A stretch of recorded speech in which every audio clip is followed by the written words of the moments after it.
Langsung saja persingkat waktu untuk Gus Nadir. 30 menit cukup lama, kurang 30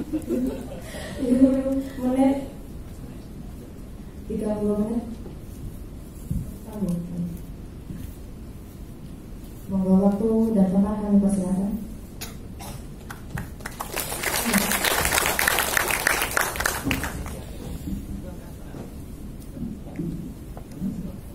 Assalamualaikum warahmatullahi wabarakatuh. Alhamdulillah rabbil alamin. Wassalatu wassalamu ala Rasulillah wa ala alihi wa sahbihi ajma'in. Bapak Ibu pimpinan dan sekitar akademika UIN Sunan Kalijogo yang saya muliakan, lebih tentang dan juga para sahabat sekalian, kawan-kawan mahasiswa-mahasiswi yang sudah berkenan hadir, dan juga Ibu moderator dan Bapak pembahas. Saya berhenti saja menghormati yang sudah jauh-jauh datang dan dia bisa kelihatan dari belakang. Di samping itu banyak orang yang tidak sadar dengan pesona dirinya. Saya sadar banget.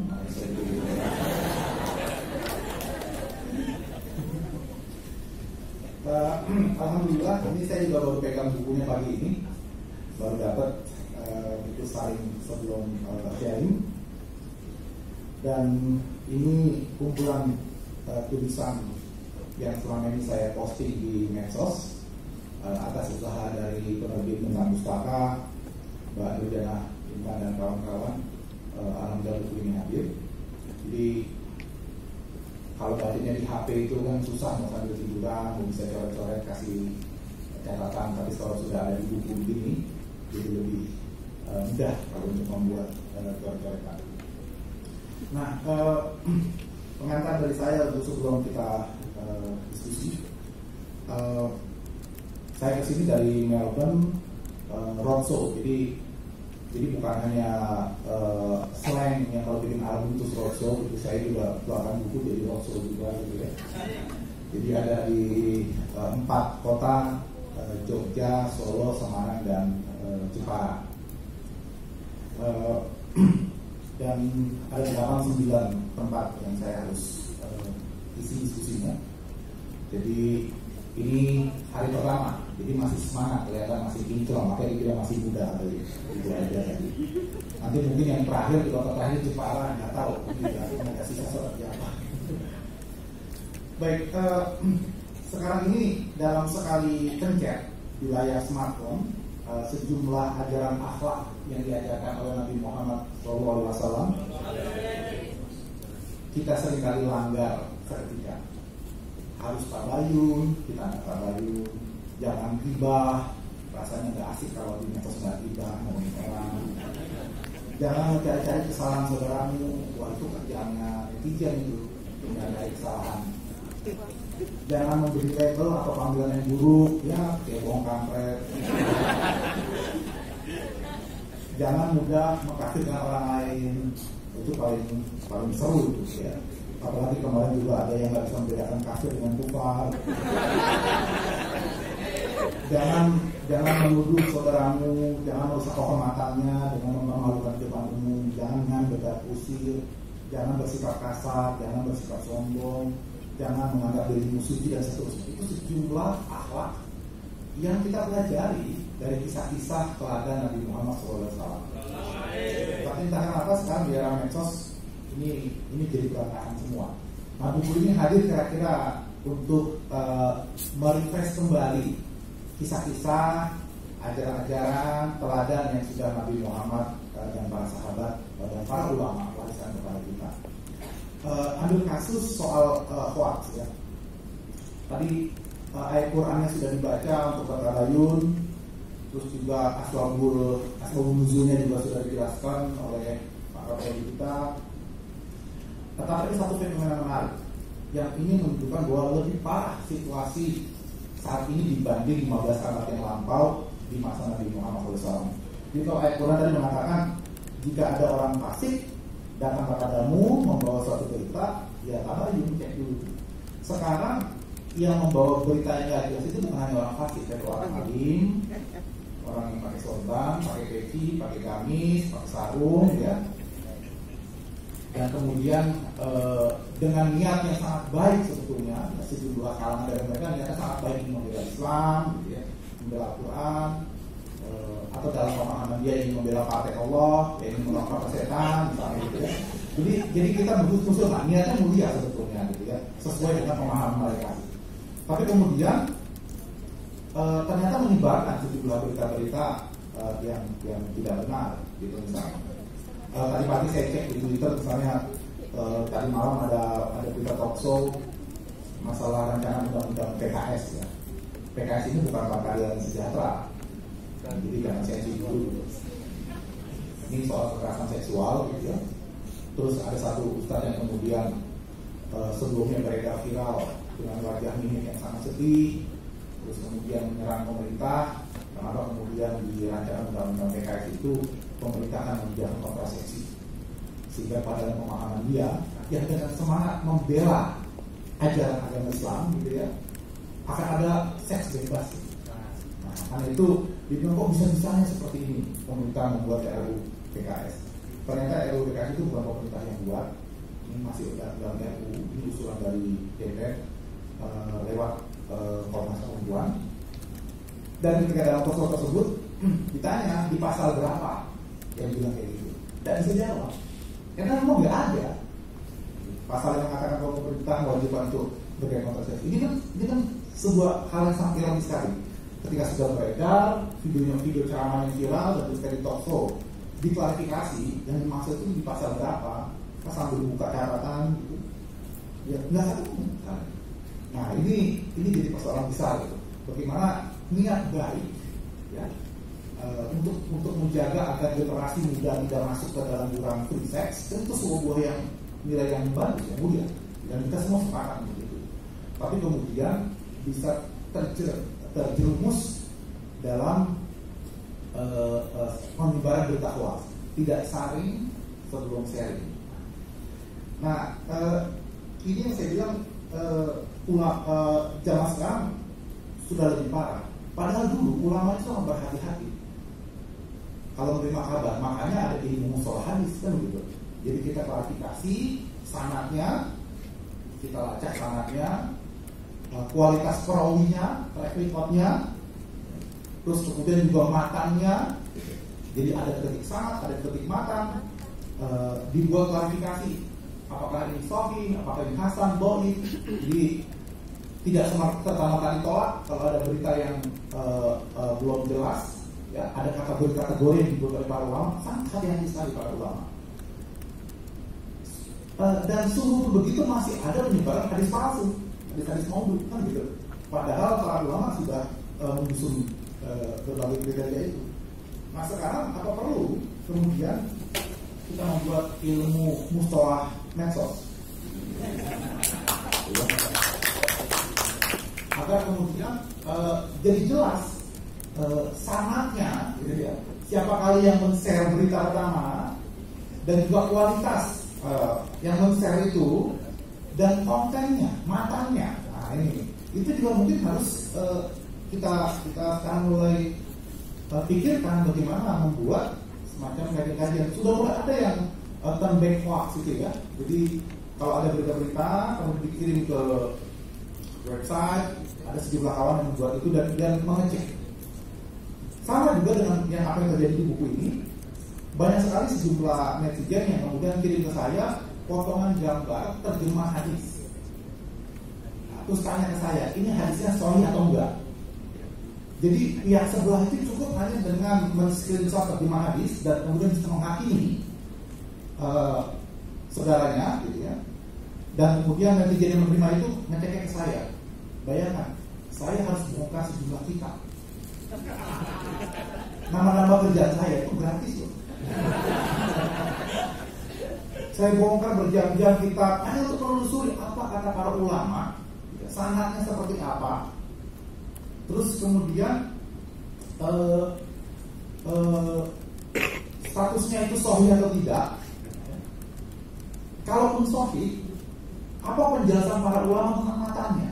konteksnya apa, asbabun nuzulnya apa, dan apakah kemudian bisa kita terapkan pada kondisi sekarang. Jadi buku yang kawan-kawan pegang sekarang itu adalah hasil saya dikerjain habis-habisan oleh netizen.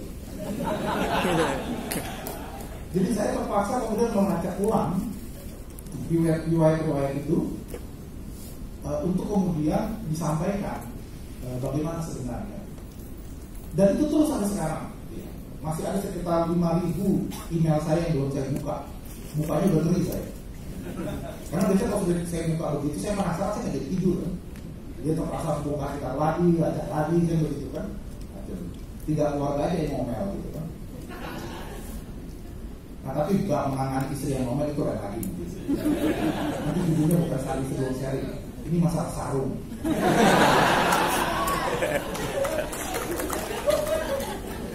Nah, kenapa kemudian muncul berita-berita hoax itu? Kalau kita lihat di zaman dulu itu, berita hoax pertama kan disebar oleh iblis. Nabi Adam itu ditipu gitu kan, sampai akhirnya terusir dari surga. Itu kan gara-gara iblis ngasih berita hoax. Dan Nabi Adam bukan yang tabayun kepada Allah ya, tentang dua khuldi itu, tapi kemudian kena. Jadi Nabi Adam aja bisa kena oleh iblis. Nah sekarang di zaman Nabi Muhammad berita-berita hoax itu disebar oleh kaum munafik. Istri Nabi Muhammad Siti Aisyah radhiyallahu anha juga kena sampai dituduh berzina misalnya. Ya, itu peristiwa ifk. Ya. Nah ini saja kan juga jadi persoalan buat kita. Nabi pun keluarganya diserang berita hoax dan Nabi goyang saat itu, gitu. Karena nggak jelas ini benar atau enggaknya. Gitu. Ada jeda antara penjelasan ayat yang membersihkan dan menyatakan kesucian Siti Aisyah, ya. Dan pada periode itu kan desas-desus, rumor, gitu, bayangkan gitu ya. Jadi kalau sekarang ada pemimpin yang kemudian digosipkan, dituduh misalnya itu bukan ibu kandungnya, gitu ya. Terus kemudian dianggap keluarga PKI, itu belum seberapa dibanding Nabi Muhammad yang ketika terkena berita hoax menimpa keluarganya sendiri, itu luar biasa. Jadi sahabat Nabi yang kemudian menjumpai Siti Aisyah yang tertinggal di padang pasir, ini tahu semua ceritanya kan ya. Enggak tuh saya ulang, namanya Sofwan. Jadi Sofwan itu kemudian menemui, kok ada istri Nabi tertinggal dari kafilah. Kemudian dipersilakan naik untanya dan dia tuntun dengan sangat santun, sangat hormat sampai ke Madinah. Tapi kemudian gosipnya, ngapain Siti Aisyah yang terkenal cantik itu istri Nabi berdua-duaan di padang pasir. Padang pasir loh. Nah itu kan asumsi itu dikembang-kembangkan. Lupa bahwa yang diomongin itu istri Nabi, Ummul Mukminin. Nah itu kan luar biasa berita hoax yang saat itu. Nah kalau kita sejarah juga ke belakang, hoax itu juga banyak diedarkan, yaitu karena ingin menjilat penguasa dengan menambah-nambahi keterangan info. Misalnya ini, di zaman Khalifah Al-Mahdi, ini Khalifah Abbasiyah, ada seorang ulama yang namanya Riyas bin Ibrahim. Dia bacakan hadis Nabi. Tidak ada perlombaan kecuali dalam menahan dan balap kuda. Ini hadisnya benar, tapi dia tambahin. Dia katakan lagi apa? Dan juga perlombaan burung merpati. Karena Khalifah Al-Mahdi senang dengan burung merpati. Jadi kalimat awalnya sudah benar. Nah, kalimat akhirnya dia tambah dengan berita yang tidak. Nah, Khalifah Al-Mahdi ini senang dipuji-puji. Jadi kalau zaman dulu tuh pengen dapat duit dari Khalifah itu kasihlah sair-sair, kasih puji-puji, kasih hias. Ini mungkin dia nggak bisa baca sair, bisa baca hadis. Tapi dia tambahin sama di bawah yang tadi. Terus Khalifah Al-Mahdi bangun dari kursinya langsung bilang, kamu pembohong. Dia tahu itu hadisnya nggak gitu. Tapi kan dia selalu dikasih duit juga, dikasih hadiah. Nah ini jadi ada yang menjilat penguasa dan penguasa senang pula dijilat. Kalau coklat sih enak dijilat, per es krim. Nah tersebar berita-berita hoax seperti itu. Ada lagi yang hoax itu karena menyerang penguasa. Kalau tadi mau menjilat penguasa, ini menyerang penguasa. Ini masih ada waktunya. Nah, menyerang penguasa. Jadi ketika misalnya Khalifah Marwan dari Bani Umayyah itu rebutan dengan Abdullah bin Zubair yang juga mendeklar sebagai Khalifah di Mekah saat itu, maka beredarlah riwayat-riwayat bahwa Marwan ini dengan bapaknya ini itu termasuk yang dimaksud oleh Allah dalam surat Al-Isra ayat 60, pohon yang tak kutuk. Nah ini kalau para mufasir mengatakan ini pohon zakum, ya. Jadi nggak ada urusannya sebetulnya sama perkhalifahan. Tapi kemudian muncul riwayat-riwayat. Misalnya yang saya bacakan Tafsir Ruhul Ma'ani dari Imam Al-Alusi mencantumkan riwayat Ibnu Murdawai bahwa suatu saat Siti Aisyah berkata kepada Marwan, aku mendengar Rasulullah bersabda, pada ayah dan kakekmu kalian adalah pohon yang tertutup dalam Al-Quran. Nah ini juga masalah, apakah betul Siti Aisyah ngomong begitu? Atau ya, ini ada kepentingan politik yang menisbatkan kalimat itu kepada Siti Aisyah? Nah ini juga pertanyaan kita. Ya, jadi kita harus hati-hati. Tafsir Ibnu Katsir mengatakan riwayat ini lemah dan aneh. Kita lihat Tafsir At-Tabari dikatakan bahwa ada riwayat Rasulullah melihat dinasti Fulan. Nah, Tafsir At-Tabari menyamarkan, tidak disebut ini dinasti Umayyah, dinasti Fulan. Melompat-lompat di atas mimbar beliau bagaikan kera.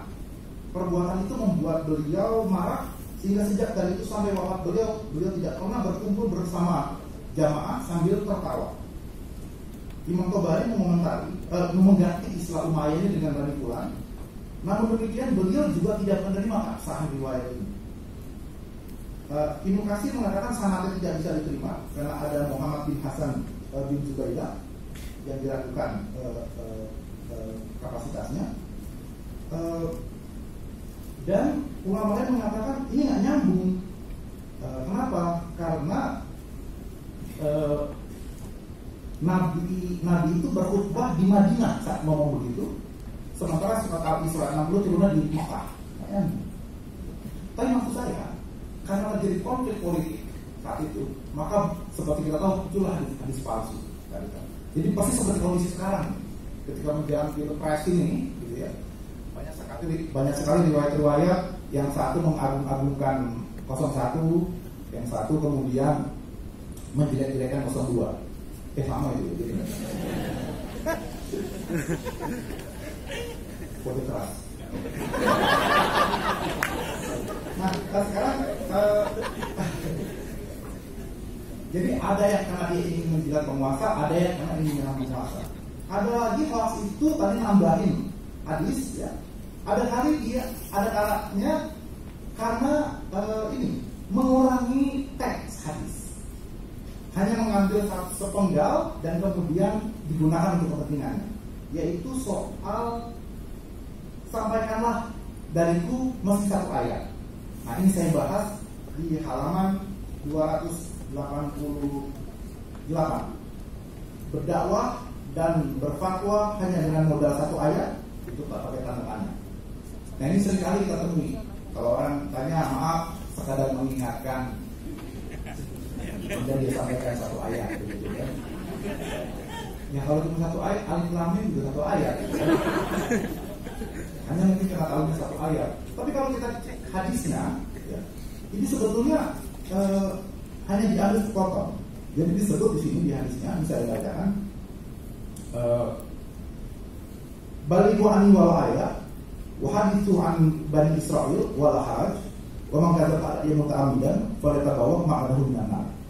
Itu terjemahnya Nabi bersabda, sampaikan dariku sekalipun satu ayat. Nah, belakang ini nggak pernah disebut lagi karena menarik.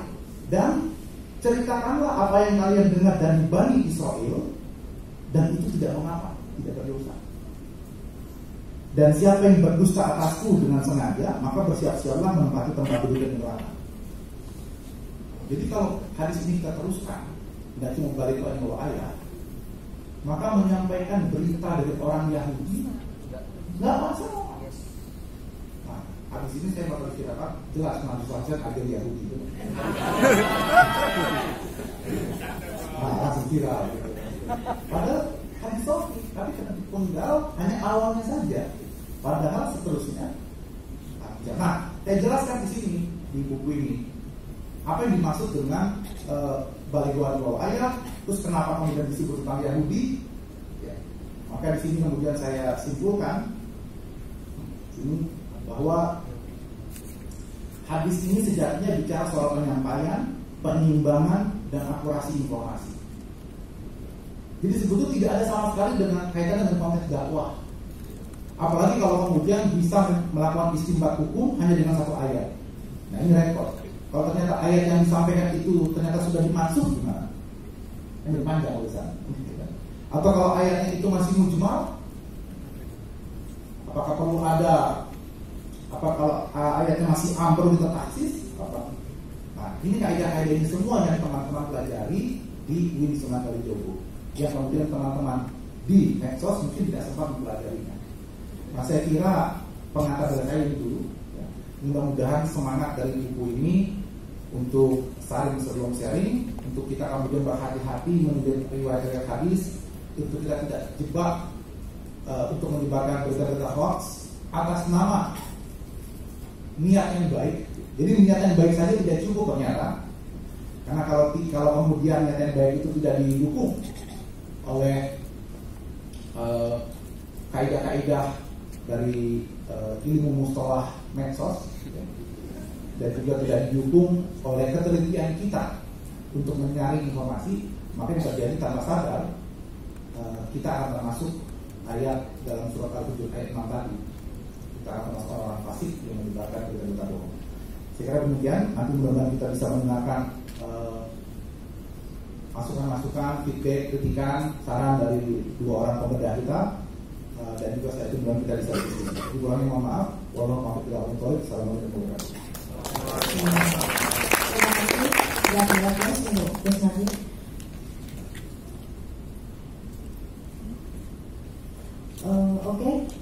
Saya menggarisbawahi dari pemaparan Gus Nadir bahwa berita hoax itu sudah ada sejak yang pertama kali menyebarkan tadi siapa?